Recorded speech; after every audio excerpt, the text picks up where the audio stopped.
জুলাই বিপ্লব একটি নিহত চেতনা। উসমান হাদির হত্যার বিষয় নিয়ে আজকের এই ভিডিওতে বিশ্লেষণ করার চেষ্টা করব। নতুন বছরের শুভেচ্ছা। নানা জটিলতা, নানা ধরনের অনুষ্ঠান ঠিক করা হচ্ছে না, তো আশা করি আজকে থেকে আবার নিয়মিত হওয়ার চেষ্টা করব। দর্শক, যে পরিস্থিতি বাংলাদেশে জুলাই বিপ্লবের যে চেতনা, আজকে শিরোনাম দেখে বুঝতে পারছেন সেটি ইতিমধ্যেই নিহত। সেই চেতনা এক নিহত চেতনায় পরিণত হয়েছে। আপনারা দেখছেন 12ই ফেব্রুয়ারি নির্বাচনকে কেন্দ্র করে নানা বিষয় আমাদের সামনে আসছে, কিন্তু এই যে জুলাই সনদ একটি হলো, একটি হানা ভোট বা সবকিছু মিলিয়ে বিষয়টা কোনো আলোচনাতেই নাই। এবং নির্বাচনের যে মনোনয়ন পত্র যারা জমা দিচ্ছেন বিভিন্ন দলের, তাদের ব্যাপারে যেসব অভিযোগ, সেই আপনার ধরেন যে নতুন বোতলে সেই পুরাতন মদ, সেই পুরাতন জিনিসপত্র ঘুরে ফিরে আসছে, সেই প্রশাসনের লোকদের সেই একই রকম নির্দেশনা মতো এর মনোনয়নপত্র বৈধ, একটা বাতিল, একটা ঠিক আছে। মানে কিছু জায়গায় তারা অনেক কিছু দেখছেন, কিছু জায়গায় তারা অনেক কিছু দেখছেন না।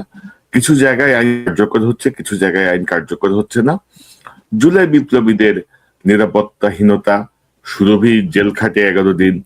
জুলাই বিপ্লবের সঙ্গে যারা যুক্ত ছিল তাদের নিরাপত্তার জায়গাটি আমরা দেখছি উদ্দেশ্যমূলক ভাবে তাদেরকে নানাভাবে ফাঁসানোর চেষ্টা চলছে।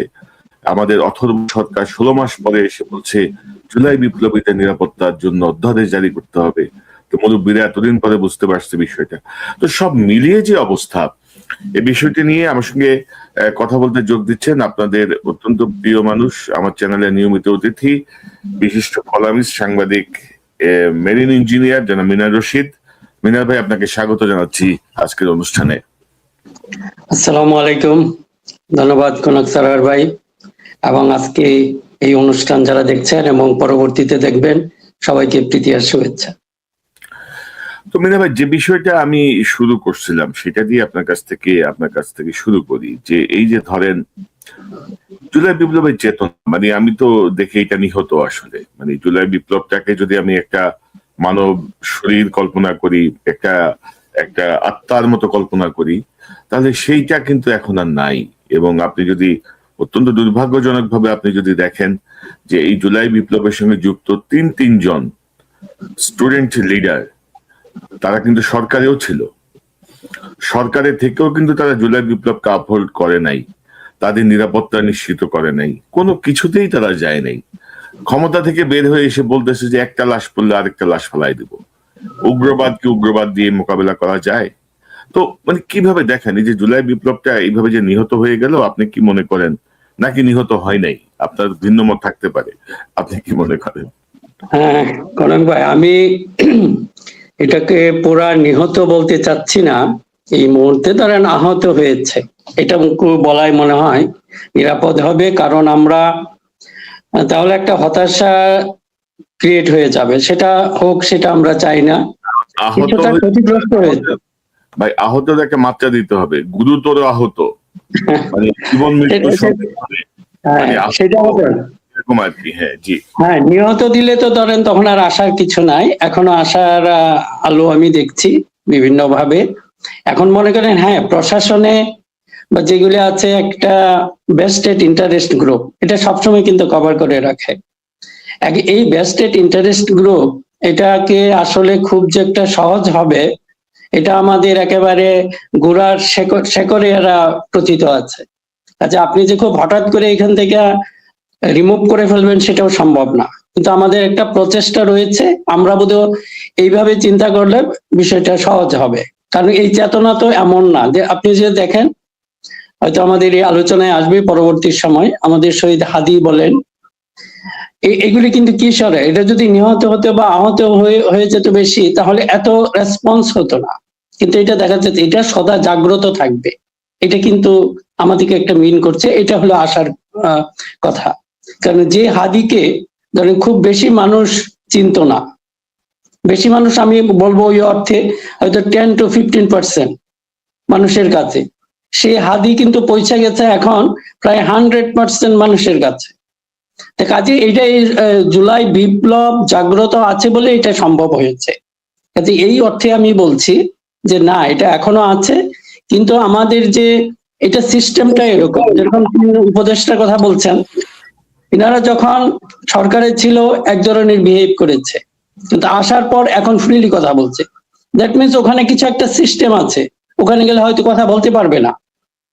এখন এইটাকে আমরা কিভাবে, আমার কাছে মনে হয় যদি আমরা এখনো সম্ভব, এখন এটাকে আমরা কিভাবে মানে কি আরেকটু গতিশীল করব, সেটাই আমরা এইগুলি চিন্তা ভাবনা করতে পারি। কারণ হতাশ সরকার, আপনি হয়তো হতাশার কথা বলতে চাচ্ছেন না, কিন্তু বাস্তবতা হচ্ছে যে জুলাই বিপ্লব আমার দৃষ্টিতে নিহত। আপনি দেখেন যে জাতীয় পার্টি অলরেডি মনোনয়নপত্র সাবমিট করছে। জাতীয় পার্টির এরশাদ, মঞ্জু, তারপরে চিটাগাংয়ের ওই নেতা কি নাম যেন, আনিসুল ইসলাম মাহমুদ, তাদের নেতৃত্বাধীন মিলায় তারা একটা গণতান্ত্রিক জোট বানাইছে একটা। তো ওরা সাবমিট করছে, এটা নিয়ে কোনো সারা শব্দ নাই। তার মানে এটা নিয়ে ধরেন আন্ডার দ্য টেবিল কোনো একটা ডিল হয়েছে, সেটা এনসিপির সাথে হোক, বিএনপির সাথে হোক, অন্যদের সাথে হোক। তো জাতীয় পার্টি হচ্ছে ধরেন হাসিনার অন্যতম সহযোগী, হাসিনার ফ্যাসিবাদকে টিকায় রাখে অন্যতম সহযোগী। তো আপনি কি করলেন এটা?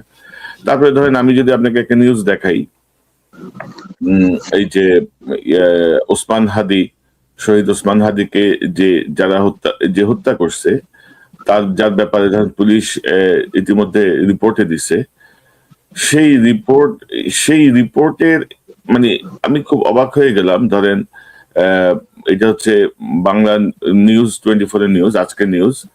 হাদি হত্যার নির্দেশদাতা বাপ্পি আওয়ামী লীগ আমলে ছিলেন বেপরোয়া, পেটাতেন যাকে তাকে। এই হচ্ছে বাপ্পি।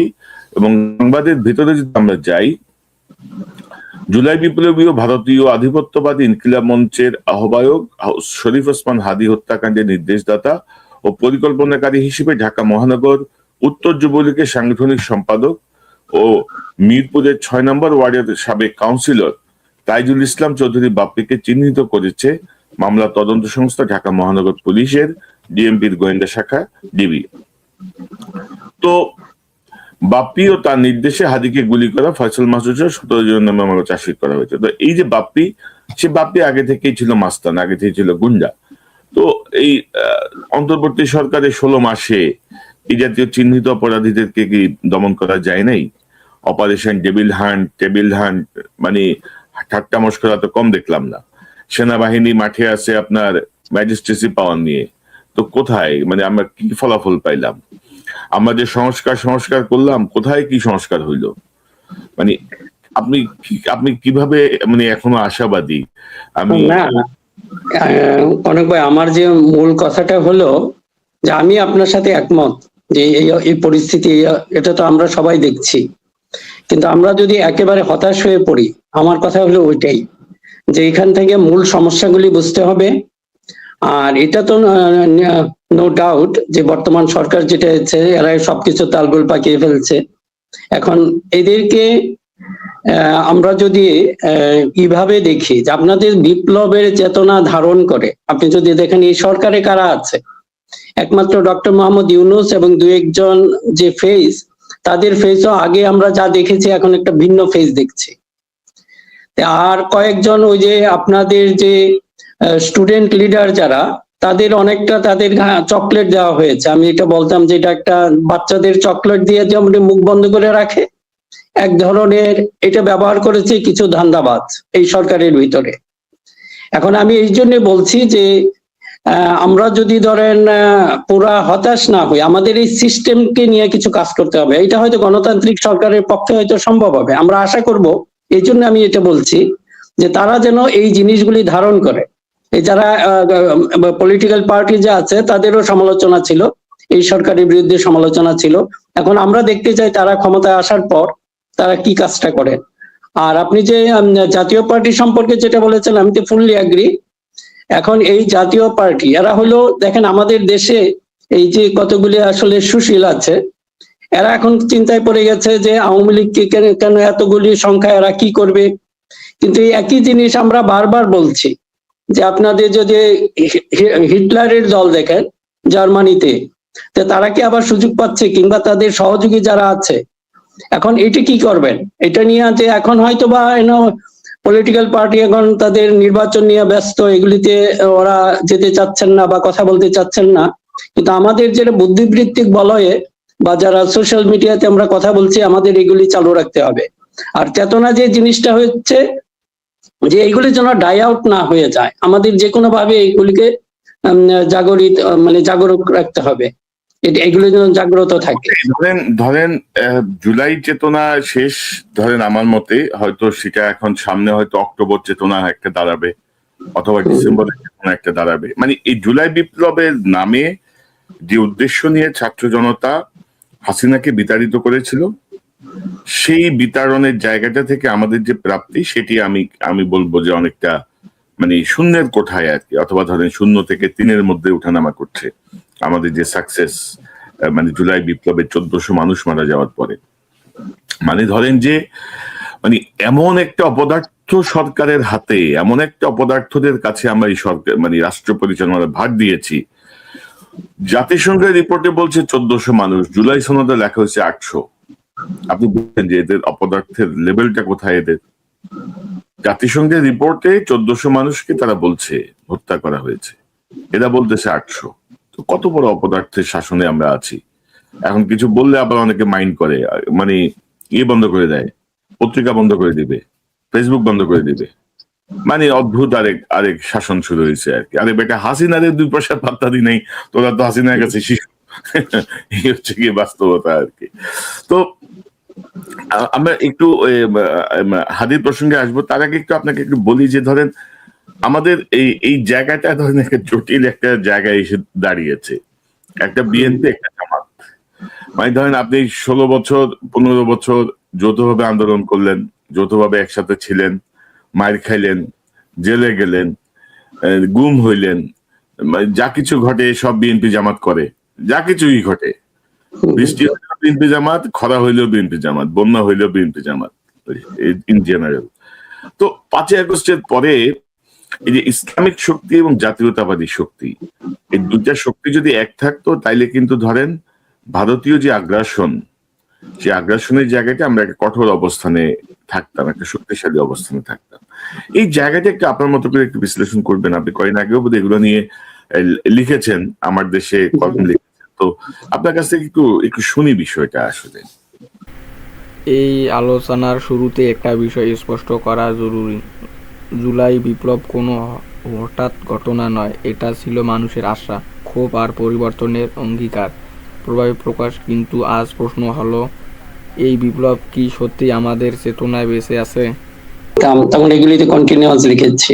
এখন হঠাৎ করে আমাদের ফেইলুর যদি বলেন, আসলে ওইটা কিছুই না।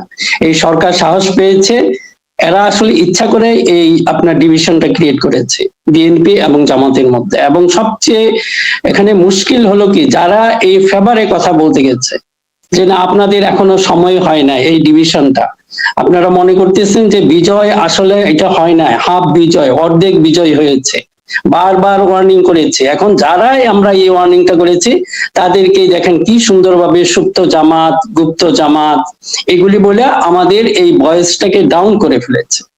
এমনকি ধরেন এই যে আমার দেশ, আপনাকে একটা কথা বলি যে অনেকেই বলে যে এখন আমার দেশের সাথে দেখা যাচ্ছে বিএনপির একটা ডিস্টেন্স ক্রিয়েট হয়ে গেছে।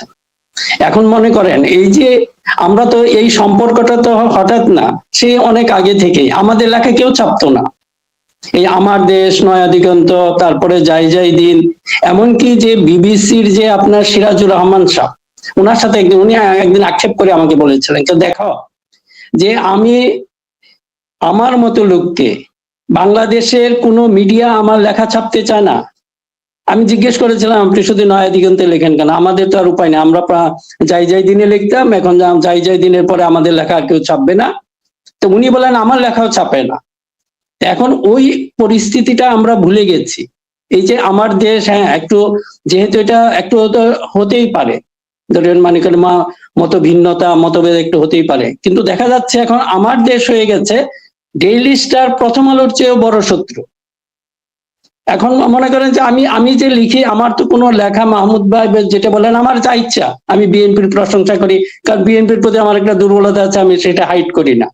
তা উনি তো বলেন নাই যে আমার লেখাটা ওইটুকু বাদ দিতে হবে, একটা লাইন, এমনকি অনেক সময় ভুল সব থাকলে সেটাও লিখে দেয়। আমি দেখি পরে মনে হলো যে এটা হয়তো এডিট করলে ভালো হতো, কিন্তু ওটাও করেন না। এখন যদি মনে করেন এই যে এইটা কেন করা হয়েছে, যে আমাদের এই ভয়েসটা ডাউন করার জন্য আমরা এখনো বারবার বলছি, আমি এটা বলি না যে বিএনপি জামাত গলাগলি করতে হবে, এইটা বললেই মনে করে প্রথমেই বলতো কি যে জামাতকে সেভ করার জন্য আমরা এই কাজগুলি করছি। দেখেন কেমন ভাবে সমস্যাটা। তো এখন এইটা যদি আপনি এখানে যদি এটা আমরাকে যদি সমাধান না করতে পারি, যে এই যে চেতনা, আপনি যে বলেন চেতনা তো নিহত ওখানেই হয়ে গেছে। দেখেন এই যে দুইটা দলের এমন ক্রিয়েট হয়ে গেছে, এমন পার্থক্য ক্রিয়েট হয়েছে। এখন হয়েছে কি, আপনি যদি একজনের জন্য বলতে চান না, আপনি তাকে ফেভার করতেছেন। এই জন্য অনেক সময় করে কি যে কষ্ট করে হলেও যে মাঝামাঝি থাকতে চেষ্টা করি। মাঝামাঝি থাকতে চেষ্টা করি মানে কি, হয়তো সত্য বললে একজনের পক্ষে এগেনস্টে বেশি চলে যাবে, এটা বাস্তবতা, গ্রাউন্ড রিয়েলিটি। এখন যদি মনে করেন গ্রাউন্ড রিয়েলিটি এক ধরনের আর আপনার উচ্চারণ যদি উল্টা হয়, তো আপনার কথা তো কেউ বিশ্বাস করবে না। এখন এই কথাটা বোঝানো যাচ্ছে না যে আপনাদের, হ্যাঁ সেটা মনে করেন যে সমালোচনা যেগুলো আছে এগুলি থাকবে, কিন্তু তার উপরে যে আমাদের ভিতরে এই আন্ডার মিনিমাম ঐক্যটা থাকা দরকার। তাই আপনি এই ক্ষেত্রে হয়তো একটু না বললে ঠিক হবে না।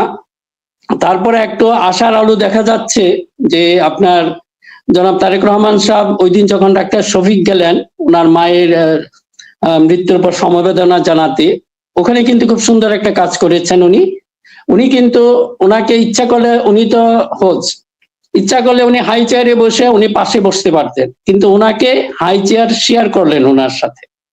এটা কিন্তু this is a good sign. আপনি যদি এইটা যদি আমরা মেনটেন করতে পারি, এবং ওনাদের প্রতি আমার একটা বিশেষ অনুরোধ থাকবে, আমাদেরকে রাজাকার বলেন, সুপ্ত জামাত বলেন, এখনো বলবো। এই জন্য বললেন যে আমি নিহত, এই জন্য বলতে চাচ্ছি না, চেতনা নিহত হয় নাই, হয়তো একটু সুপ্ত অবস্থায় আছে। আপনারা এইটারে জাগান, না হলে আমাদের অস্তিত্ব কারো থাকবে না।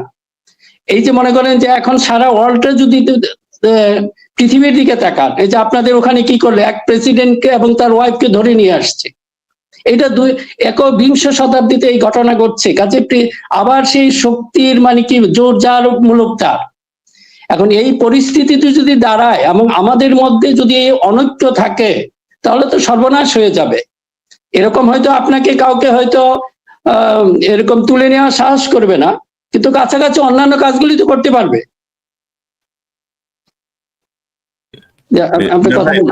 জি মিনার ভাই, ধরেন আমি যেটা দেখছি আর কি, ধরেন এখানে একটা নতুন কৌশল অবলম্বন করছে বিএনপি পন্থী বেশ কিছু ধরেন অনলাইন অ্যাক্টিভিস্ট।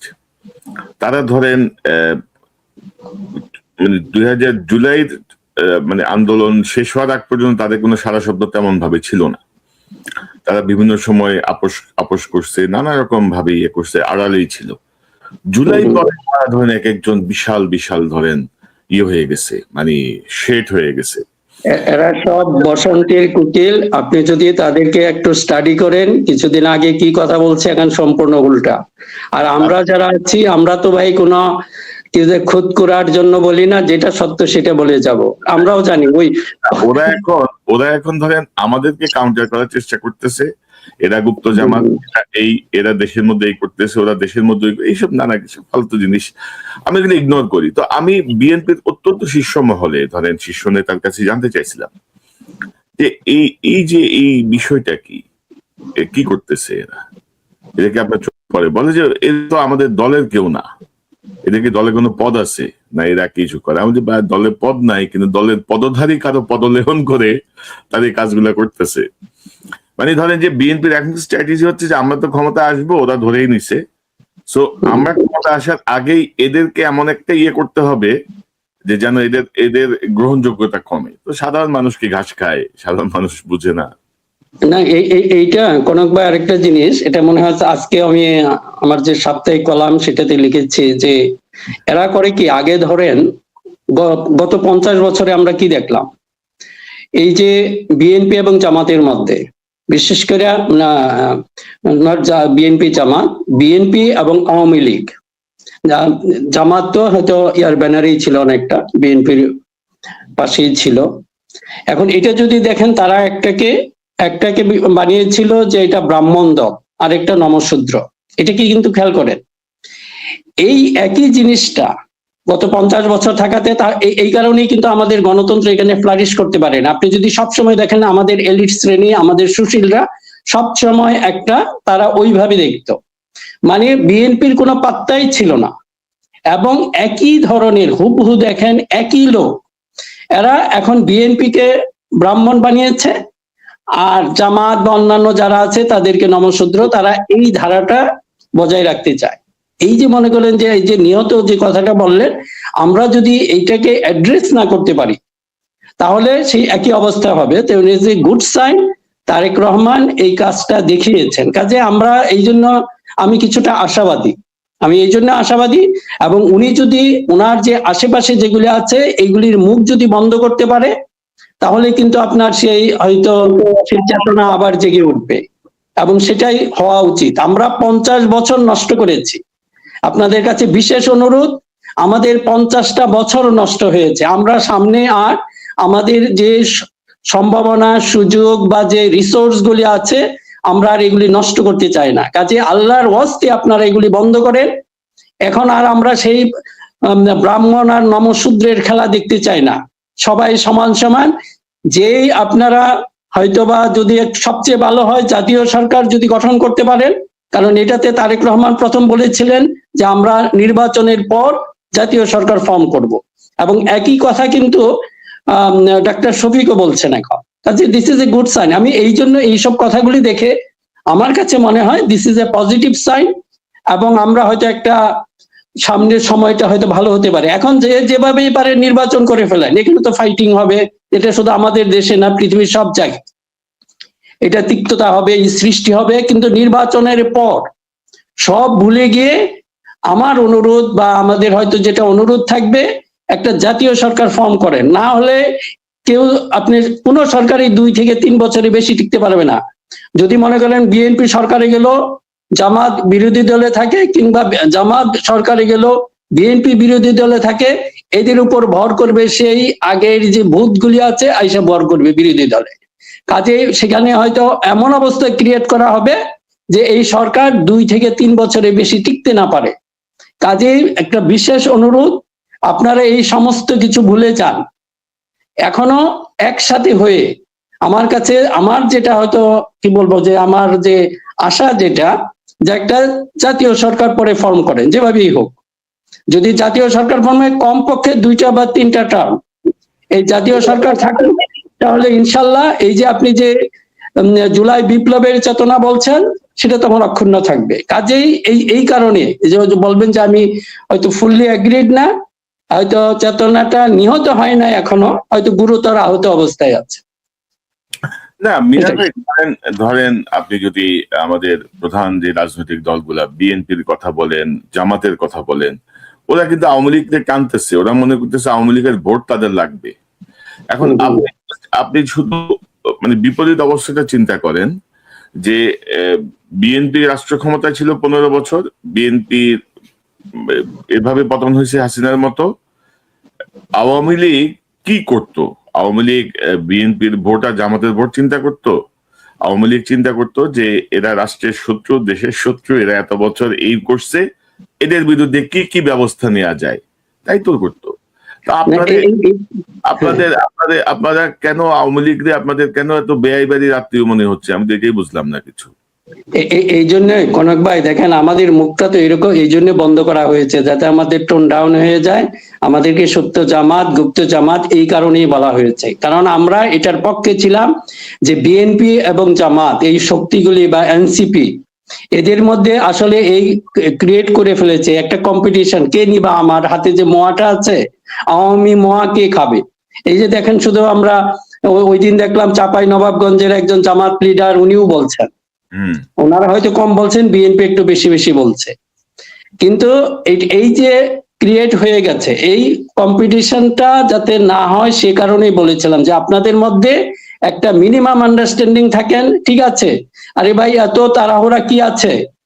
গণতন্ত্র যদি টিকে থাকে 2টা দল লাগবে, একবার বিএনপি আসবে, একবার জামাত আসবে, এনসিপি আসবে, 2টা বা 3টা দল তো এমনি লাগেই।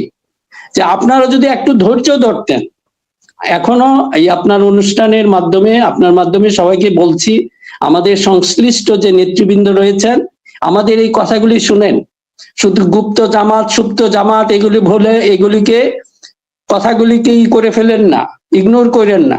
এইটা দেশের মানুষ এখনো চাচ্ছে, কারণ আপনাদের মধ্যে এখনো দেখেন নির্বাচনে ওই সমস্ত এখনো আসে নাই, এখনো সময় আছে। আপনাদের মধ্যে একটা আন্ডারস্ট্যান্ডিং হোক অন্তত পক্ষে, না আমরা আওয়ামী লীগের ভোট বা জাতীয় পার্টির ভোট আমাদের দরকার নাই, ওরা এমনিই দিবে, যদি না আসে না আসুক। আপনারা যদি এরকম একটা আন্ডারস্ট্যান্ডিং এ আসেন, এই জুলাইয়ের চেতনা রক্ষার্থী এই লোকগুলি এতগুলি মানুষ জীবন দিয়েছে, 1400 বা এইগুলি বাচ্চাগুলি জীবন দিয়ে, অনেক বাচ্চা ছেলে জীবন দিয়েছে। এখন এরা কিসের জন্য? আপনারা একটু চিন্তা ভাবনা করেন, এত ক্ষমতার জন্য যদি পাগল হয়ে যান তাহলে কিন্তু আপনারা কেউ ক্ষমতা পাবেন না, এবং সামনের সময়টা আরো ভয়ঙ্কর হতে পারে। শুধু আমাদের জন্য কি, আমরা দেশের বাইরে আছি আর যাবো না দেশে, তাই না? কিন্তু এই দেশের মানুষগুলি তো টিকে থাকতে হবে। এবং মিনার ভাই ধরেন এই যে আরেকটা গুরুত্বপূর্ণ পয়েন্ট যেটা আমি মনে করি যে বিএনপি যেটা থেকে কোনো শিক্ষাই নেয়নি এখন পর্যন্ত, ধরেন জাকসু সব কিন্তু শিবিরের দখলে। এবং আপনি যদি দেখেন যে ঢাকা বিশ্ববিদ্যালয়ের ছাত্র সংসদ শিবিরের একচ্ছত্র আধিপত্য, মানে ল্যান্ডস্লাইড ভিক্টরি হবে, এটা কেউ ভাবছে কখনো? মানে এই নিকট সময়, নিকট অতীতে বা নিকট বর্তমানে কেউ ভাবছে কখনো? ভাবে নেই। আমরা ভাবছিলাম যে হয়তো ডাকসুতে কয়েকটা আসনে তারা পাবে, কিন্তু দেখেন মূল রিয়েকশন কোথায় হয়েছে। হাসিনার যে মুক্তিযুদ্ধের চেতনার নামে 16টা বছর বাংলাদেশের মানুষকে কিন্তু নিষ্পেষণ করছে। 16টা বছর চেতনা, তার বাপ চেতনা। বিএনপি দেখেন আবার সেই চেতনায় চলে গেছে। মুক্তিযুদ্ধ সেটেলড ইস্যু, মুক্তিযুদ্ধ নিয়ে আমার মিনিমাম কোনো মানে কি বলবো বিতর্ক করার মতো কোনো আগ্রহ নাই, ইচ্ছা নাই। আমার জাতীয় সঙ্গীত, আমার পতাকা, আমার এভরিথিং সেটেলড। আফটার মানে 54 বছর পরে আমি এগুলা নিয়ে কসলাকসলি করতে চাই না। এবং তাদেরকে সম্ভাব্য অপরাধী, যারা গুরুতর অপরাধী ছিল, সব ওই 16ই ডিসেম্বর থেকে 30শে ডিসেম্বরের মধ্যেই প্রত্যেকটা এলাকায় শূন্য হয়ে গেছে। মুক্তিযোদ্ধারাই এদের পানিশমেন্ট যা দেয়া দিয়ে দিছে। পরবর্তীতে হাসিনা সরকারের আমলে আমি যদি বলি যে জামাতের এই 5 জন শীর্ষ নেতৃত্ব যারা মুক্তিযুদ্ধের বিপক্ষে অবস্থান নিয়েছিল, তাদের ফাঁসি হওয়ার কথা না, মানে যে সাক্ষ্য প্রমাণ, তাতেও তারা মৃত্যুদণ্ড দিয়ে দিছে। তো আপনি এখন কি বলছেন এগুলো? আমি তো বুঝলাম না কিছু। আপনি এখন ধরেন মানুষের কাছে যখনই আপনি সেই চেতনার বাণী নিয়ে যান, তখনই মানুষের মনে ওই যে হাসিনার সেই নিষ্পেষণের সেই ভয়াবহ বিষয়টা মাথায় চলে আসে। ঢাকা বিশ্ববিদ্যালয়ের ছেলেমেয়েরা যদি বয়কট করে এই চেতনার স্লোগান, তারপরেও যদি আপনি এটার মধ্যে থাকেন, তাহলে আপনি কোন দিকে যাচ্ছেন? আপনি কি রাজনীতি বুঝতে পারছেন? রাজনীতির মাঠের হাওয়াটা বুঝতে পারছেন? আপনি কি মনে করেন? এখানে এসে মনে করিয়ে দিতে হয়, বিপ্লব কেবল তারিখ বা ঘটনার নাম নয়। বিপ্লব মানে ছিল ন্যায় বিচার, অধিকার আর কষ্ট স্বীকার। কিন্তু সময়ের ব্যবধানে আমরা কি সেই মূল চেতনা থেকে সরে এসেছি? এই পর্যায়ে এসে একটা কঠিন সত্যর সামনে এসে জুলাই বিপ্লবকে স্মরণ করা হয়, কিন্তু অনুসরণ করা চেতনার জায়গায় নীরবতা। আর একটু সাবধান হওয়া দরকার, কারণ তারা আপনার মুখ থেকে কিছু বের করতে চায়। হয়তো আপনাকে যদি এখন প্রশ্ন করে, ভাই আপনি কি 71-এর চেতনা বা এটা নিয়ে আপনার কি পরিকল্পনা, তখন আপনাকে কিছু বলতেই হয়। সেই কথাগুলি করে কি তারা, তারপরে এটাকে আবার হেডলাইন করে ফেলে, ইচ্ছা করে। কাজে আমি বিএনপির নেতৃত্বকে আমি বিশেষ অনুরোধ করব যে আপনারা এই ব্যাপারে একটু সচেতন হন। যে সাংবাদিকগুলি আসে, এগুলি তো মতলববাজ, এগুলি আপনার চেয়ে অনেক বেশি আপনার মুখ থেকে কিছু কথা, কিছু ইস্যু বের করতে চায়। আপনি তো বলতে পারবেন না যে আমি পাকিস্তানকে সাপোর্ট করি, আপনাকে কিছু বলতেই হবে। ও জানে, তখনই করে কি যে এই কথাগুলি এগুলি ছড়াই দেয়, এবং এইগুলি যেন এই বিএনপির জন্য যে কতটুকু ক্ষতি হচ্ছে, আপনি তো একটা কিছু উদাহরণ দিলেন। এখন দেখেন 4 কোটি নতুন ভোটার। আপনারা ভাবছেন হয়তো গ্রামাঞ্চলে, সেটা না, গ্রামাঞ্চলে মানুষ আরো বেশি সচেতন হয়ে গেছে। ওদের যে চায়ের স্টলে যে হয় আপনার টক শো, আমাদের মনে অনেক টক শোর চেয়ে ওগুলি সমৃদ্ধ, আপনি যদি ওগুলিকে ক্যাচ করে নিয়ে আসতে পারেন। ওদের বিশ্লেষণী শক্তি, ওদের আন্ডারস্ট্যান্ডিং আমরা যতটুকু ধারণা করি তার চেয়েও বেশি। কাজেই এটাকে মানে এই সর্বনাশ আর করেন না। হ্যাঁ, 71-এর চেতনা, সেটা তো আমরা ভুলি নাই। আর এমন কিছু নাই যে তাকে খুশি করার জন্য আমাকে এটা বলতে হবে, প্রয়োজন কি? আমরা যেটা আছে, হ্যাঁ আমাদের সহজভাবে বলেন, আমাদের চেতনা আওয়ামী চেতনা থেকে ভিন্ন, একই চেতনা না। আমরাও ধারণ করি, আমরাও মুক্তিযোদ্ধা ছিলাম, আমরা মুক্তিযুদ্ধকে ধারণ করি, এবং এটার এগেনস্টে আমাদের যাওয়ার প্রশ্নই আসে না। হ্যাঁ, আর এইগুলি নিয়ে যখনই আপনি বলতে চান, এটা রং মেসেজ একটা ছড়িয়ে যায়, যেটা আপনার জন্য আসলেই ক্ষতির কারণ হবে। এগুলি নিয়ে এগুলি সেটেলড ইস্যু। এমনকি আমি একটু অনুরোধ করব, যারা জামাতপন্থী বা অন্য যারা আছেন, তারাও এগুলি নিয়ে খোঁচাখুচি করেন না। কিছু হলে এটা সহ্যই করবেন। কিছু বলবে, ওরা তো ইচ্ছে করে বলে যে আপনাকে একটু খুঁচিয়ে, আপনাকে রাগিয়ে দিয়ে ওখান থেকে একটু বেনিফিট নেবে। ওরা যখন বিএনপির কাছে একটা অ্যাপ্রোচে যায়, দেখুন চেতনা নিয়ে, দেখেন এই শয়তানগুলি কি কাজ করে। বিএনপি লিডারদেরকে এমন প্রশ্ন করে যেটা আবার তারা হেডলাইন করবে। একইভাবে জামাতকে এমন কিছু প্রশ্ন করবে যাতে এই ইস্যুগুলিতে আমরা আবার ব্যস্ত থাকি। গত 50 থেকে 60 বছর চেতনার ভূতকে খাইয়েছি।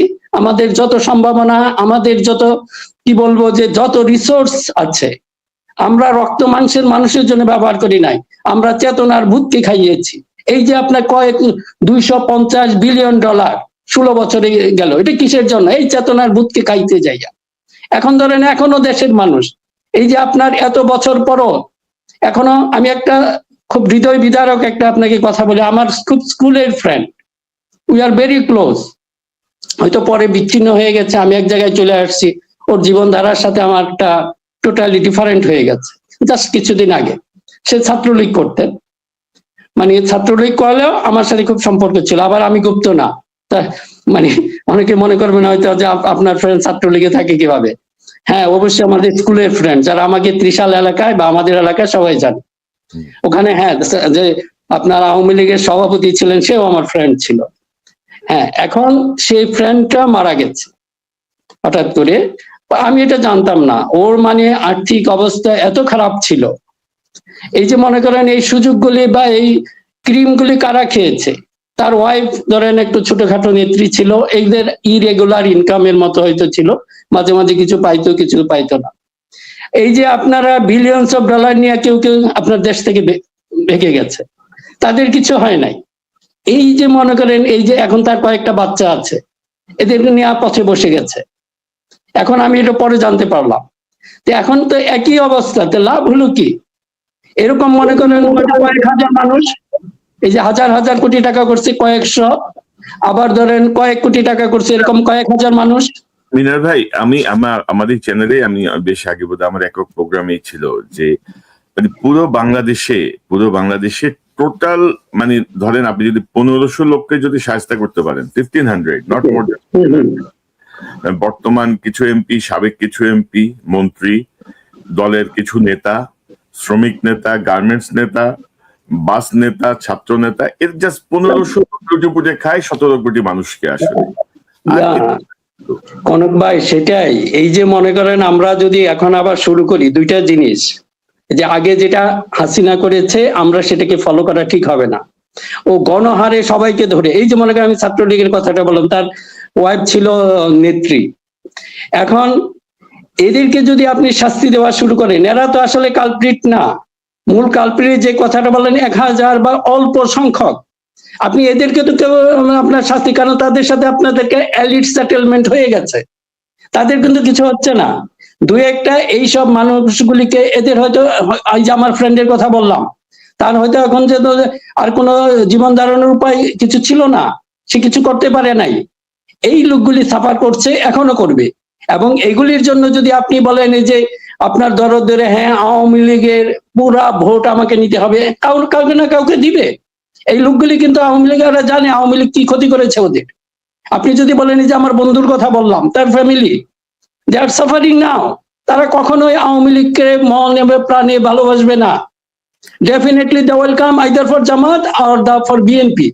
আপনারা কেন এই সমস্ত আর কিছু সংখ্যক আপনার বুদ্ধিজীবী এলিট যারা আছে তারা বলে না, এই আওয়ামী লীগের আপনি কি করবেন? ওরা অটোমেটিকলি এই সমাজের সাথে হয়ে যাবে, এগুলি নিয়ে আপনার চিন্তা করতে হবে না। কাজেই এই যে, জি বলেন। না, বললাম যে মতি মাহফুজ এখন ধরেন বিএনপির পা চাকতেছে, বিএনপির বগলের নিচে ঢুকে গেছে, এখন বোধহয় বিএনপির আর কেউ ঠেকাইতে পারবে না আর কি। মতি মাহফুজের পেয়ে গেছে, বুঝছেন, খুব খুশি, মতিও খুশি, মাহফুজও খুশি, আমাদের ফখরুল ইসলাম আলমগীর টালমগীর সব খুশি। প্রথম আলো ডেইলি স্টার এখন তাদের বগলের নিচে আসছে। তবে আমার ধারণা কি জানেন মিনার ভাই, যে বিএনপির মধ্যে যে রয়ের একটা গ্রুপ আছে, জামাতের মধ্যেও কিন্তু রয়ের একটা গ্রুপ আছে, মানে এটা যেটা হয় গোয়েন্দা সংস্থাগুলা বিদেশি এগুলা, ওরা মিলে এই বিভাজনটা তৈরি করছে এবং ওরা আপ্রাণ চেষ্টা করতেছে যেন এটা অব্যাহত থাকে। এটা যদি অব্যাহত থাকে তাহলে ভারতের পক্ষে আহ, তাদের আধিপত্য ডিভাইড এন্ড রোল আর কি, ওইটা আর কি যে আমাদের, হ্যাঁ ওই ওই ওয়েতে তারা গেছে আর কি। তো এখন আমি জানি না, আনফরচুনেটলি এখন এই জন্যেই কনক ভাই, যে আপনার ওই দিন দেখলাম কে, যে আমি একটু অ্যানাউন্স দিলাম আমরা দুইজন কথা বলতে আসবো, ওই দুই রাজাকার, দুই সুপ্ত রাজাকার এই অনুষ্ঠান দেখবো না। কাজেই এরা এই যে মনে করলেন এইগুলি আসলে ছড়াই কারা? না, এখন ধরেন ভাই, এই হাসিনা তো জিয়াউর রহমানকেও বলছে রাজাকার, তাই না? এ যা সুবিধা মতো ব্যবহার করতেছে এগুলা। এরা যারা এই কথাগুলা বলছে, যারা এই কথাগুলা প্রচার করছে, পাবলিশ করছে, বিএনপি এখন তাদের কলেজায় ঢুকছে। কিন্তু যারা জিয়াউর রহমানকে অপমান করছে, যারা বেগম জিয়াকে অপমান করছে, তারেক রহমানকে দুর্বৃত্ত বানায় টাইটেল দিছে, সবকিছুর পিছনে বিএনপিকে যারা দোষারোপ করছে, তারাই এখন বিএনপির খুব কাছে চলে গেছে। তাই সেই ব্যবসায়ীরা এখন তারেক রহমানের আশেপাশে যাচ্ছে, অর্থাৎ এই জায়গাগুলো স্ক্রিনিং করার কেউ নাই। এবং আপনি যদি দেখেন অন্তর্বর্তী সরকারের একই অবস্থা। তারেক রহমান সাহেব 18 বছর ধরে দেশে আসছেন, পার্সন টু পার্সন চেনেন না, জানেনও না, তো কারা ওনাকে গাইড করতেছে? এবং এই যে বিভাজনের জায়গাটা, পাশাপাশি আওয়ামী লীগ বিএনপি, আমার মনে হয় যে বিএনপি আওয়ামী লীগের ওই স্ট্র্যাটেজিটা নিচ্ছে যে ইচ্ছা মতো গালাগালি করো, গালাগালি করলেই সব ঠিক। গালাগালি করলে যে সব ঠিক হয় না, বট বাহিনীর তো আমরা মোকাবেলা করে এতটুকু আসছি, ইনশাল্লাহ অসুবিধা হবে না, we will tackle everything very smoothly. তো হাদি, শহীদ হাদি ধরেন আমার এখানে জুলাই বিপ্লবের পর আমার চ্যানেল থেকে বোধহয় শুরু করছিল হাদি অনলাইনের অ্যাক্টিভিটিটা। তখন হাদির কেউ চিনতো না, ওইভাবে ডাকতেও না। প্রথম হাদি বোধহয় আমার প্ল্যাটফর্মে শুরু করছিল। আপনার প্ল্যাটফর্মে আমি একটু বলি, হাদি আসলে প্রথমে আমাকে একজন ইন্ট্রোডিউস করে দেন, মালয়েশিয়ার একজন প্রফেসর। একটু কাহিনীটা বলি, তারপরে আপনার অনুষ্ঠানে ওর মাধ্যমে প্রথম পাবলিকলি যে কোনো একটা মানে বৃহত্তর একটা প্ল্যাটফর্মে সেটা আপনি নিয়ে এসেছেন। এটা ডেফিনেটলি এই জন্য জাতীয় আপনার প্রতি এরকম একজন মানে কি আগুন বা কি বলবো, যার ভিতরে আগুন ছিল, সেটা হয়তো আমরা প্রথমেই বুঝতে পেরেছিলাম। আর এই জন্য definitely all credit goes to you আমি বলবো, কারণ আমি তো নিজে জানি পুরোটা। হাদির সাথে প্রথম ইন্টারভিউতে আমি তার মধ্যে যেই মানে স্পিরিট দেখছি, তার মধ্যে যেই ইনডেপথ কথাবার্তা দিয়ে দেখছি। তারপরে হাদি বোধহয় 5-6টাতে আসছিল, 5-6টা চ্যানেলে 5-6টা টপিক আমার এখানে জয়েন করছিল, এবং ওটার আলাদা একটা প্লে লিস্ট করা আছে হাদির এটা নিয়ে। এবং আপনি যে দেশে গেছিলেন মাঝখানে, আপনার সঙ্গে তো হাদির দেখা হয়েছে, আমার কাছে কিছু ছবি আছে। তো আপনিও হাদির সঙ্গে খুবই ভালোভাবে কানেক্টেড ছিলেন মিনার ভাই, আমি যতটুকু জানি। তো এই যে শহীদ হাদি, তার এই বিচারের জায়গাটা বা তাকে যে হত্যা করা হলো, এখন আমরা নানা রকমের কাহিনী দেখছি। আমরা সেই বিষয়টা একটু যেতে চাই। ধরেন আমি যদি আপনাকে আমাদের পত্রিকার নিউজ থেকে যদি একটু দেখাই, যে ডিবির প্রধান বলছেন ওসমান হাদির হত্যাকারী ফয়সলের সন্ধান দিলেন ডিবি প্রধান। ইনকিলাব মঞ্চের আহ্বায়ক শরীফ ওসমান হাদির হত্যাকারী ফয়সল করিম মাসুদ দুবাই নয়, ভারতেই আছেন বলে জানিয়েছেন গোয়েন্দা বাহিনীর প্রধান অতিরিক্ত পুলিশ কমিশনার মোহাম্মদ শফিকুল ইসলাম। এখন কথা হচ্ছে যে আবার নিউজ আসছে যে বাপ্পি সেই নাকি এগুলার নির্দেশ দিচ্ছে বা সেটা তাকে দমাইতে চাইছে। এখন ধরেন হাদি মারা গেল, হাদি গুলিবিদ্ধ হলো দুপুর 2:30টায়। এরপর থেকে রাত 3টা পর্যন্ত, যেটা আমরা পরবর্তীতে দেখছি বিভিন্ন পত্রিকায় আসছে, বিভিন্ন রেফারেন্সে আসছে, যে হাদি ইন্ডিয়া চলে গেছে। রাত 9:30টায় ডক্টর ইউনুস সকল বাহিনী প্রধানদের নিয়ে বৈঠকে বসছেন, এবং তিনি প্রথম যে মন্তব্য করছেন সেটা হচ্ছে যে হাদির হত্যাকারী বা মানে হাদির উপর হামলাকারী যেন দেশ থেকে পালাতে না পারে। তো তারপরেও কিন্তু বহাল তবিয়তে সে ভারতে চলে গেছে, এরপরে সে নানাভাবে বিভ্রান্ত করার চেষ্টা করছে। তো এখন ধরেন এই যে 17 জনকে অভিযুক্ত করে একটা চার্জশিট দেওয়া হয়েছে, তার মধ্যে মানে আপনি কিভাবে দেখেন, মানে এই যে জুলাই বিপ্লবীদের নিরাপত্তার জন্য এখন সরকারি 16 মাস পরে এসে আপনার মানে আমি আপনাকে যদি নিউজটা দেখাই তাহলে বোধহয় ভালো হবে, যে মানে কি আমি আসলে ভাই এগুলা আসলে কিছু বুঝতেছি না। ধরেন এই নিউজটা অত্যন্ত মর্মান্তিক একটা নিউজ, দেখেন 16 মাস পরে 8 জন জুলাই শহীদের পরিচয় শনাক্ত, কবরে স্বজনদের আহাজারি। 16 মাস লাগলো 8 জন জুলাই শহীদের ডিএনএ টেস্ট করে শনাক্ত করতে, মানে জুলাই সরকার ক্ষমতায়, এরপরে অবস্থা। তো এখন মানে আমি এগুলো যখন কথা বলতে যাই না, আমি নিজেও খুব ইমোশনাল হয়ে যাই এবং মেজাজ খুব খারাপ হয়ে যায়। আপনি কি মনে করেন যে 16 মাস পরে আইসা বলতেছে যে একটা অধ্যাদেশ জারি করতে হবে এখন জুলাই বিপ্লবীদের নিরাপত্তা রক্ষায়? তো এতদিন তোমার ঘাস কাটছো, এতদিন তোমার কি গাঁজা খেয়ে নেশায় বুধ হয়েছিল, এতদিন মাথায় কাজ করে নাই? কি মনে করেন আপনি? আর যারা ক্ষমতার কেন্দ্রবিন্দুতে তাদের অনেকেই একদিন এই বিপ্লবের কথা বলেছিল, কিন্তু বাস্তবতায় দেখা যাচ্ছে এই বিপ্লবের চেতনায় ধীরে ধীরে দম বন্ধ হয়ে আছে। সবচেয়ে দুঃখজনক বিষয় হলো নতুন প্রজন্মের কাছে জুলাই বিপ্লব এখন শুধু ইতিহাস, অথচ এটা হওয়ার কথা ছিল চলমান এক চেতনা, যা অন্যর বিরুদ্ধে দাঁড়াতে শেখায়। এই যে কথাগুলি বলেন, এগুলি তো আপনাকে ফিল করতে হবে, এগুলি কাউকে বলে আপনি এগুলিকে অনুভব করাতে পারবেন না। এই জুলাই বিপ্লবের এই সরকারের সবচেয়ে বড় ফেইলিউর হলো এরকম তো কেউ ফিল করে নাই যে যারা এখন এর মধ্যে আছে। এই হাজির হত্যা, আপনি এটা জানেন এই ছেলেটা কেমন ছিল, এমনকি কিছুদিন আগে সিঙ্গাপুরে এসেছিল। আমার এত ব্যস্ততার মধ্যেও ওকে আমি অনেক সময় দিয়েছি, কারণ ওর কাছে যেন আমি আর সত্যিকার ভাবে বলে অনেক বড় বড় লিডার আসলেও আমি চাই না, কেন জানি আমার যেতে ইচ্ছে করে না। কিন্তু হাদির প্রতি কেমন যেন একটা টান ছিল, বিশ্বাস করেন তখন আমার এত ব্যস্ততার ভিতরে আমি সময় দিয়েছি। এখন এই হাদিকে, এখন কথা হলো যে আপনারা শুধু লেফট রাইট করেন, তাই না, যে এইগুলো আমরা 15 জন 16 জন আছে, এটা কেন এত সময় লাগবে? এবং এই হাদির জন্য এটা আমাদের দেশের এত বড় সম্পদ, আপনারা সেটা এখনো বোধহয় অনুধাবন করতে পারেন নাই হাদি কি ছিল। কাজে এদের কাছে আপনি কি, আমি জানি না, আপনি যে কথা বলছেন আমারও মেজাজ খারাপ হয়েছে, আমি তখন আর কথা বলতে পারি না। এখন পর্যন্ত আপনাদের এত সময় কেন লাগবে? আমি বলবো যে ইনকিলাব মঞ্চের সাথে যারা আছেন আপনারা এই দাবি থেকে সরে যাবেন না। এখানে কোনো পলিটিক্যাল, এখানে বিএনপি লাভ হোক বা জামাতের লাভ বা লস এগুলি আমরা দেখব না। এই হত্যার বিচার হতেই হবে এবং দৃষ্টান্তমূলক বিচার হতে হবে। যদি বাংলাদেশে না থাকে, সেটা যদি কোনো একটা শত্রু দেশে থাকে, দে আর আওয়ার এনিমি, ডাইরেক্টলি বলতে হবে। আমাদের যদি এরকম কাউকে ক্রিমিনালকে সেভাবে ধরে রাখে, শেখ হাসিনার চেয়েও সেটা কম না হাদির হত্যাকারী। কাজে আপনাদের এই সময় আপনারা এখানে লেফট রাইট করছেন কেন?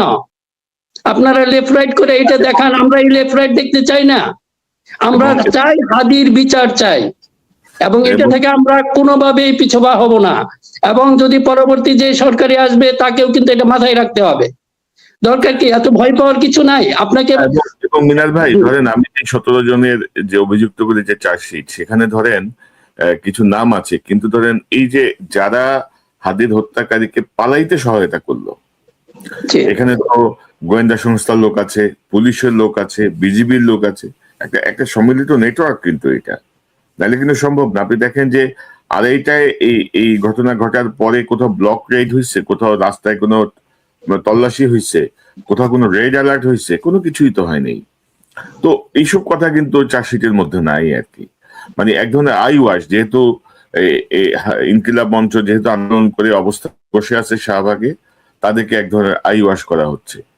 তো মানে আমি আসলে আপনি হয়তো আশাবাদী হতে পারেন, যে কথাটা আমি বলছিলাম ওই নিউজটা একটু দেখাই। এই যে এটা 5ই জানুয়ারির নিউজ, গতকালকে নিউজ, জুলাই যোদ্ধাদের দায় মুক্তি ও আইনি সুরক্ষার উদ্যোগ, উপদেষ্টা কমিটির বৈঠক। এবং এখানে বলা হচ্ছে জুলাই যোদ্ধাদের দায় মুক্তি ও আইনি সুরক্ষা দিতে অধ্যাদেশ করার উদ্যোগ নেওয়া হয়েছে। অধ্যাদেশের খসড়া তৈরি করতে আইন মন্ত্রণালয়কে অনুরোধ করা হয়েছে। তো এখন এই যদি হয় অবস্থা, 16 মাস পরে এসে আপনি যদি খসড়া করার সিদ্ধান্ত নেন, তো আপনি কি ঘাস কাটছেন ভাই এতদিন? কি ছিলেন? এখন আপনাদের ইয়া, বসাইলো কারা? কেন বসছেন ক্ষমতায়? কি আরাম পাইছেন ক্ষমতায়? কি করলেন? এটা জবাবদিহি কেউ করবে। এরা শুধু এনজয় করে গেল, জাস্ট খালি কয়েকদিন 2 বছরের জীবনেও হয়তো কোনো নর্মাল প্রসিজারে এরা এই জায়গায় আসতে পারতেন না, জাস্ট এরা এনজয় করেছে, এখন মানুষকে আইওয়াশ করে। যাই হোক, হয়তো আমাদের হয়তো হাদির কথার জন্য আসলে ইমোশনাল হয়ে যায়, সের কারণটা হয়তো আপনারা জানেন, উই আর ভেরি ক্লোজ। এবং ওর যে চিন্তা ভাবনা, সেই চিন্তা ভাবনা আমরাও শেয়ার করি। ও কথা বলেছে এই দেশের জন্য, 18 কোটি মানুষের জন্য, ওর প্রত্যেকটা কথা দেখেন। আমার মনে হচ্ছে যে ইউ ক্যান রিড তার মাইন্ডটা। এই যে মনে করেন হাদি আসলে কেন এত প্রিয়, এবং একই অবস্থা আমরা জিয়াউর রহমানের সময় দেখে ম্যাডাম খালেদা জিয়াকেও দেখি, ওনার কিন্তু অনেক কিছু বলতে হয় নাই। জিয়াউর রহমান, এখন এই যে অনেকে বলেন উনি হয়তো ধর্মীয় সুরসুরি, উনি ধর্মীয় সুরসুরি দেন নাই, মানুষের যে আমাদের বুধ বিশ্বাসের পক্ষে দাঁড়িয়েছেন। এখন ওনার মধ্যে কোনো ছিল না, হিপোক্রেসি ছিল না, মানুষকে শো করেন না, ওনার ভিতর বাহির এক ছিল, এবং সেটা মানুষ দেখতে পারতেন। এক্স্যাক্টলি সেম কাজ আমরা দেখেছি ম্যাডাম খালেদা জিয়ার মধ্যেও। উনি কিছু শো করেন নাই, উনি দেখেন, উনি একটা কমফোর্টেবলি লেডিসদের যেভাবে কাপড় পরেন সেভাবে উনি পরতেন, এবং এটা পরেও কিন্তু মৌলানা আজিজুল হক, প্রফেসর গোলাম আজম, আমাদের বড় বড় মৌলানা, ওনাদের সাথেও কিন্তু ইসলামী ব্যক্তিত্বের সাথে উনি মিশেছেন। ওনারা কেউ সাহস করেন নাই ম্যাডামকে বলতে, ম্যাডাম আপনি ঘুমটাটা একটু ভালো করে দেন। This was her personality. কারণে হয়েছে কি, এখন আমরা দেখি আপনারা কি করছেন, সে হাসিনাকে ফলো করে। আপনার মনে করেন নর্মাল অ্যাপিয়ারেন্স আছে, আপনি টুপি পরেন না, তা আপনাকে কেন টুপি পরে পাবলিকের সামনে যেতে হয়? এটা তো হাসিনার পলিসি, এটা ম্যাডামের পলিসি না, এটা জিয়াউর রহমানের পলিসি না। জিয়াউর রহমানকে কখনো দেখতে পারবেন না নামাজ পড়ে এগুলি ডিসপ্লে করেছেন। ওনার মতো মনে হয় ধার্মিক আমার চিন্তা মতো খুব কম আছে, কিন্তু উনি কখনো এগুলি ডিসপ্লে করেন নাই। ডিসপ্লে করেছে শেখ হাসিনা। এখন আনফরচুনেটলি দেখা যাচ্ছে যে আমাদের লিডাররা সেই শেখ হাসিনাকে ফলো করছেন। আপনারা ফলো করেন জিয়াকে, আপনারা ফলো করেন ম্যাডামকে। ম্যাডাম কিন্তু দেখেন অনেক শক্ত কথা বলেছেন। এই যে জিয়াউর রহমান আল্লাহর উপর পূর্ণ আস্থা ও বিশ্বাস, এইটা সংবিধানে এনেছেন। এটা কিন্তু সাহসের প্রয়োজন ছিল, কাউকে শো করার জন্য করেন নাই। এজন্য তাকে টুপি মাথায় দিয়ে মুসলমান হিসাবে তাকে দেখাতে হয় নাই। মানুষ জানে তার ইমান, তাকে ভিতর দেখতে পারে। কাজেই আপনাদের প্রতি অনুরোধ, এই জিনিসগুলো একটু বুঝতে চেষ্টা করেন, মানুষের নার্ভ বুঝতে চেষ্টা করেন, মানুষ আসলে কি চায় সেটা বুঝতে চেষ্টা করেন। আমরা যারা বলছি তাদেরকে সুপ্ত জামাত, গুপ্ত জামাত, আরে ভাই আমি যদি গুপ্ত জামাত সুপ্ত জামাত হলে ওলিউল্লাহ নুমান ভাইয়ের মতো তো কোথাও একটা নমিনেশন নিয়ে নিতাম। আমার কেন এখনো কথা বলতে হয়? আমি দেশের জন্য কথা বলি, আই ডোন্ট বদার যে আপনারা কি বলেন। আমার মনে হয় না যদি আমি কোথাও যেতাম আমরা ওইরকম একটা দুইটা সিট হয়তো করতে পারতাম, হয়তো জামাত হয়তো দিতে খুশি হয়। তো এখন যদি সিট না নিতে, এখন আর গুপ্ত জামাত কেন থাকবো?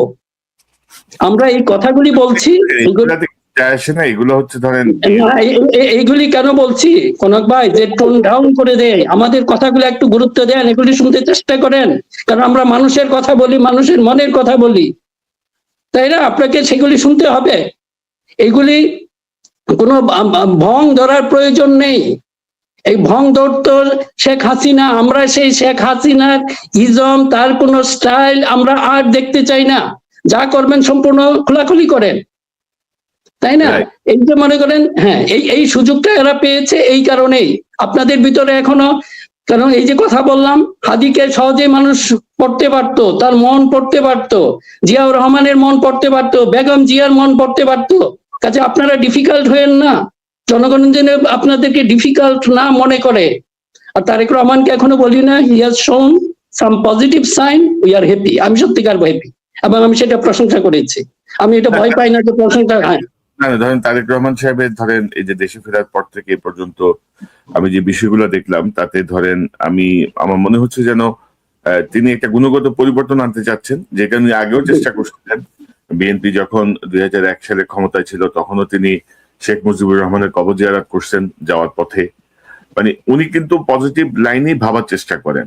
কিন্তু আপনি যদি দেখেন, এই যে ধরেন ওনার সাথে ঢাকা বিশ্ববিদ্যালয়ের ভিপি সাদিক কায়ুম ডাকসু দেখা করলো, এটা নিয়ে কিন্তু ধরেন বিএনপির চুলবুল বুদ্ধিজীবী আছে না, কিছু চুলকানি শুরু হয়ে গেছে। কেন দেখা করলো? সে তো এই বলেছে, সে তো ওই বলেছে, কেন দেখা করলো? শফিক সাহেব দেখা করলো, এটা নিয়ে আরেক চুলকানি।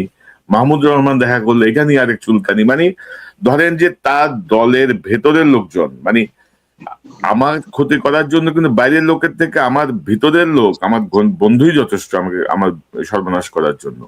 আমার সঙ্গে আমার শত্রুকে হয়তো আমি চিনি, আমার বন্ধুকে তো আমি শত্রু হয়তো ভাবি না, সেই কিন্তু ধরেন আমার শুভাকাঙ্ক্ষী সেজে সর্বনাশ গুলা করতেছে। আপনি দেখেন তারেক রহমান সাহেবের সাথে সাদিক কাইয়ুম, মাহমুদুর রহমান, শফিক সাহেব প্রত্যেকটা বৈঠক নিয়ে বিএনপির লোকজন যারা মনে করতেছে যে আমরা তারেক রহমান মানে আমার আর কি, আমার গড, এরকম একটা অবস্থা, তাদের খুশি করার জন্য তারা কিন্তু যে বিরুদ্ধচারণ করছে, এটা কিন্তু তারেক রহমান সাহেব আসলে উনি যেভাবে ভাবছেন কতদিন এইসব প্রভাব থেকে দূরে থাকতে পারবেন, সেটা একটা চিন্তার বিষয় আমার মধ্যে কাজ করছে। তো না, হ্যাঁ কনক ভাই, যে এটা এই পজিটিভ দিকগুলি এই জন্য আমি বললাম যে এটা পজিটিভ না যে শুধুমাত্র জামাতের জন্য, এটা ওনার একটা ইনক্লুসিভ যে চিন্তা ভাবনা, এটা ভালো, কারণ এটা আসলে দায়িত্ব নিতে হবে। আরেকটা জিনিস চিন্তা করেন, আপনি যদি যখন একটা প্রাইম মিনিস্টার বা প্রধানমন্ত্রী হলেন, তখন কিন্তু আপনাকে একটা শপথ নিতে হয়। শপথের বাক্যগুলি কি? আমি রাগ অনুরাগের বশবর্তী হইয়া এমন কিছু করব না। কাজে এটা কি ওই মুহূর্তের শুধু কথা না, আপনার বাস্তব জীবন দ্বারা সেটা প্রতিফলিত হতে হবে।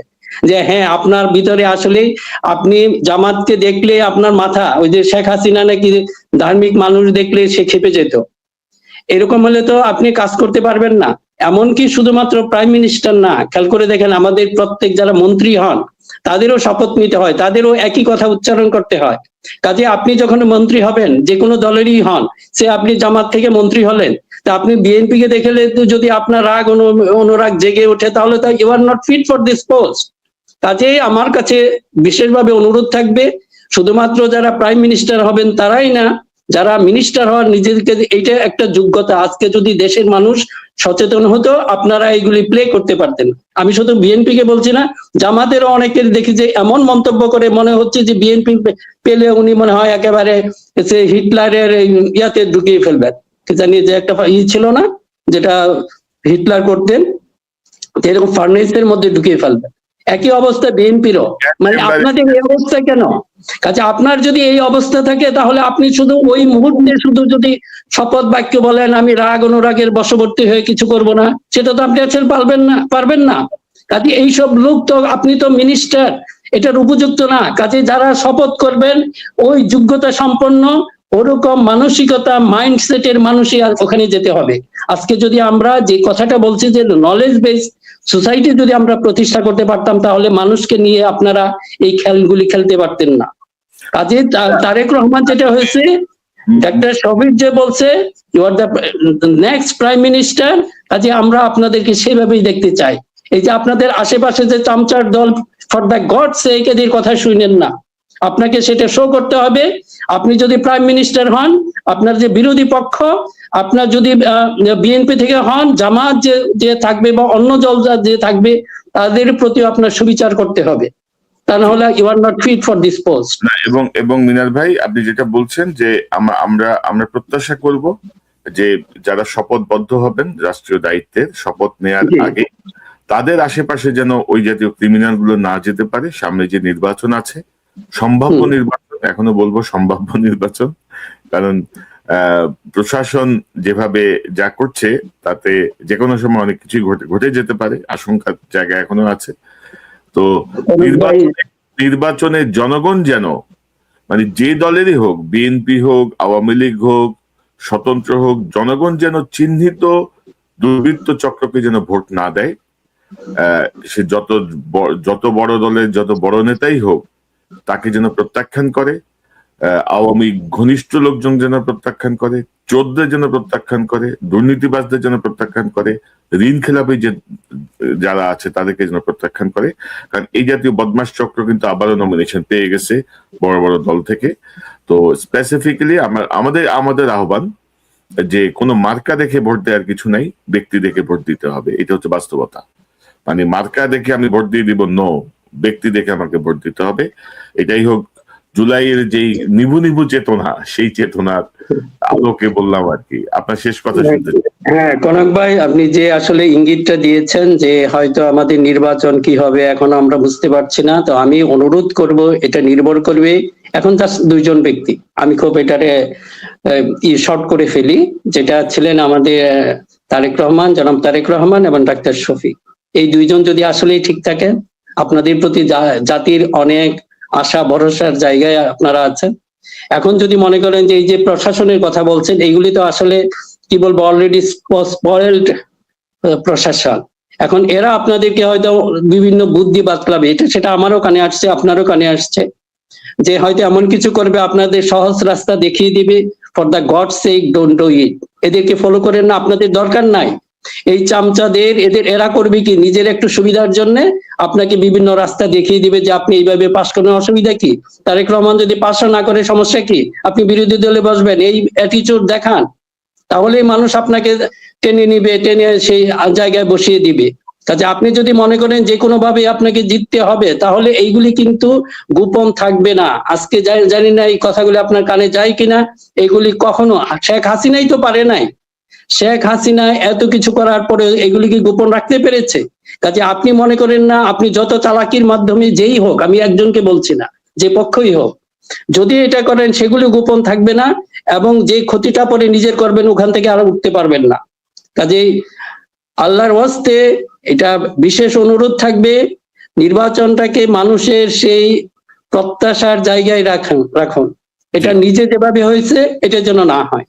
জি মিনার ভাই, আপনাকে অসংখ্য ধন্যবাদ আপনার মূল্যবান অংশগ্রহণের জন্য। অনেকদিন পরে নিশ্চয়ই আপনি নিয়মিত আমরা আপনাকে পাবো। আপনাকে অসংখ্য ধন্যবাদ। ইনশাআল্লাহ। দর্শক, এতক্ষণ যারা অনুষ্ঠান শুনলেন, নিশ্চয়ই আপনি আলোচনা মর্মার্থ উপলব্ধি করতে সক্ষম হবেন। আবার আহ্বান, 12 ফেব্রুয়ারি নির্বাচন, ভালো লোককে ভোট দিন, কোনো মার্কা ফার্কা দেখার কিছু নাই। কোন রিখেরাপি, চোর, দুর্বৃত্ত, আওয়ামী ঘনিষ্ঠ, এসালামের আত্মীয় স্বজন, বংশ পরম্পরায় বসংবদ, এগুলারে অ্যাভয়েড করেন। বাংলাদেশটাকে রক্ষা করতে হবে। ওই নেতাদের হাগাড়ম্বর দেখে আমাদের কিছু যায় আসে না। আমাদের দেশ আমাদেরকে ঠিক করতে হবে। জুলাই বিপ্লবের যেই নিহত চেতনা, প্রায় নিহত, মিনার ভাই মনে করছেন যে পুরোপুরি নিহত, গুরুতর আহত, তো সেই জায়গাটা থেকে অন্তত এটা আমাদেরকে করতে হবে। জুলাই বিপ্লবীদের নিরাপত্তা নিশ্চিত করা, তারা যেন কোনো রকম হয়রানি না হয় সেটার ব্যবস্থা করতে হবে। পাশাপাশি জুলাই বিপ্লবের এই চেতনাকে নিয়ে যেসব বৈষম্য বিরোধী নেতারা আবার ফায়দা লুটেছে, তাদেরকেও কিন্তু ছাড় দেওয়ার কোনো সুযোগ নাই। এবং এর মধ্যে আমি বলবো যে আসিফ মাহফুজ যারা সর্বশেষ দিন পর্যন্ত ক্ষমতায় ছিল নির্বাচনের তফসিলের, তাদের ব্যাপারে আরো কড়া অনুসন্ধান দরকার। কারণ তারা জুলাই বিপ্লবটাকে আসলে শেষ করে দিয়ে এখন আবার এসে লাশ ফেলে দিবে, নানা রকমের মস্কামস্কি করার চেষ্টা করছে। তাদেরকে কোনোভাবেই ছাড় দেওয়ার কোনোই সুযোগ নাই। এবং আপনাদেরকে আবার আহ্বান জানাবো, আপনারা আপনাদের জায়গা থেকে সঠিক সিদ্ধান্ত নিন। এবং আমি মনে করি বাংলাদেশের সাধারণ মানুষ অনেক বেশি রাজনীতি সচেতন। তারা তাদের সিদ্ধান্ত যথাযথভাবেই নেবেন। এবং তারেক রহমান সাহেবের আশেপাশে এখন যেসব চামচা বাহিনী, বিএনপি যেসব মানব বট বাহিনী নানা অপপ্রচার চালাচ্ছে, সেই জায়গাটা থেকে আমার মনে হয় যে উনি ওনার যেই ধারায় চলছেন সেই জায়গাটা তিনি অক্ষুণ্ণ রেখে যদি এগোতে পারেন, তাহলে হয়তো আমরা নতুন কোনো আলো দেখার প্রত্যাশা করতে পারি। দর্শক, এই চ্যানেলটি সাবস্ক্রাইব করে আমাদের পাশে থাকুন, এই চ্যানেলের মেম্বারশিপ নিয়ে আমাদের পাশে থাকুন। আবারও দেখা হবে ইনশাল্লাহ। আসসালামু আলাইকুম।